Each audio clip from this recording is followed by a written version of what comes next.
Masa begitu pantas berjalan, dan penghujung kehidupan kita ni adalah bertemu dengan Allah Subhanahu wa taala. Maka di atas mimbar yang mulia ini, saya ingin ingatkan kepada mereka yang bergelar jutawan, hartawan, mereka yang dipanggil sebagai orang kaya, hati-hatilah dengan kekayaan yang kamu miliki. Kerana kebanyakan kekayaan itu akan menjerumuskan manusia ke neraka Allah. Jangan sampai kamu jadi bakhil dengan kekayaan yang kamu miliki. Jangan sampai kamu jadi sayang dengan harta benda yang Allah kamu berikan kepada kamu. Berilah kepada mereka yang memerlukan, kerana kasih sayang Allah bersama dengan orang-orang yang sentiasa memberikan hartanya. Bagi mereka yang bergelar si miskin, hati-hati dengan kemiskinanmu, kerana kemiskinan ini akan membawa kamu menjadi kufur kepada Allah. Kamu akan memandang Allah dengan pandangan yang sinis. Kamu akan berburuk sangka dengan kemiskinanmu. Maka bersabarlah dengan kemiskinan yang menjadi ujian terhadapmu. Kerana para nabi dan para rasul alaihimussalatu wassalam, tidak seorang pun dibangkitkan menjadi orang kaya, melainkan Nabi Allah Sulaiman alaihissalam sahajalah. Maka berbahagialah, kerana mungkin nanti Allah Subhanahu wa taala tidak akan bertanya hal-hal yang banyak kepadamu di hari akhirat nanti. Dan bersabarlah, dan sentiasa berdoa kepada Allah Subhanahu wa taala untuk diberikan kesabaran pada hatimu. Untuk mereka yang bergelar ketua,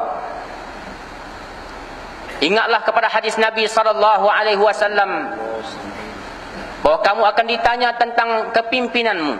Hati-hati jangan sampai dengan ketuamu itu, dengan kepimpinanmu itu akan membuatkan kamu sewenangnya berlaku zalim kepada orang bawahanmu. Hati-hati jangan sampai kamu bersesuka hati berlaku zalim kepada orang bawahanmu, kerana kezaliman itu akan membuatkan kamu menjadi kegelapan di hari kiamat. Berapa banyak orang yang zalim di dunia ini telah dihancurkan oleh Allah Subhanahu wa taala kerana kepimpinannya. Dan doa orang zalim, doa yang sangat mustajab di sisi Allah Subhanahu wa taala, walaupun dia seorang Yahudi, seorang kafir musyrik kepada Allah Subhanahu wa taala. Untuk mereka yang bergelar pekerja, yang makan gaji di swasta ataupun kerajaan, hati-hati dengan rezeki yang kamu dapat daripada pekerjaanmu. Jangan sampai kamu memberi masa yang lain dalam hal pekerjaanmu. Ketika kamu bekerja, bekerjalah bersungguh-sungguh, kerana dia merupakan ibadahmu kepada Allah Subhanahu wa taala.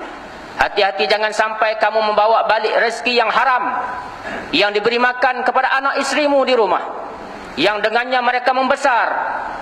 Kerana tidak ada tempat bagi orang yang memakan benda haram, kecuali mereka akan dibakar dalam api neraka Allah Subhanahu wa taala, wal a'yadzu billah.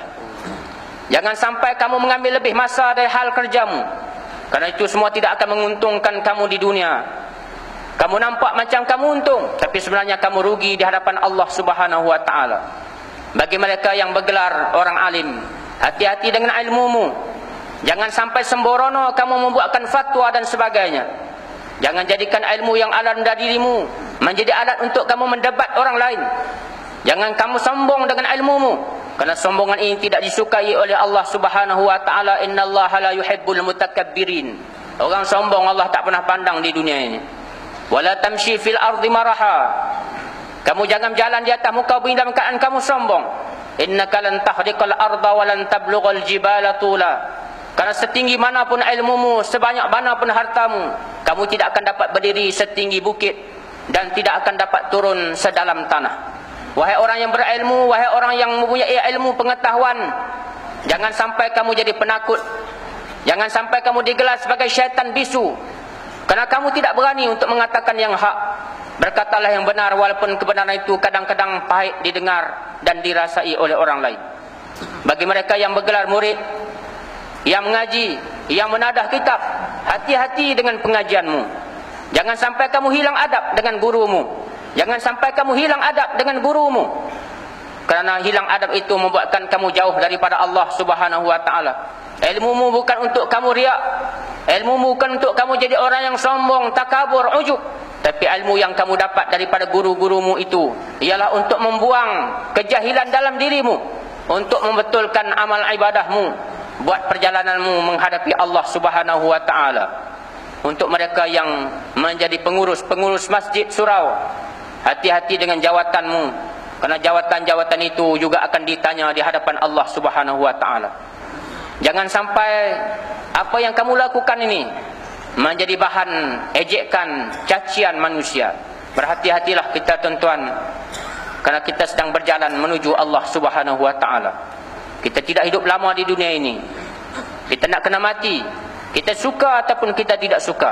Kita bersedia ataupun kita tidak bersedia. Kita tahu ataupun kita tak tahu kematian itu. Tapi maut pasti akan menghadapi kita. Dia akan mai dekat kita. Dan kita akan mati dan bertemu dengan Allah Subhanahu wa taala.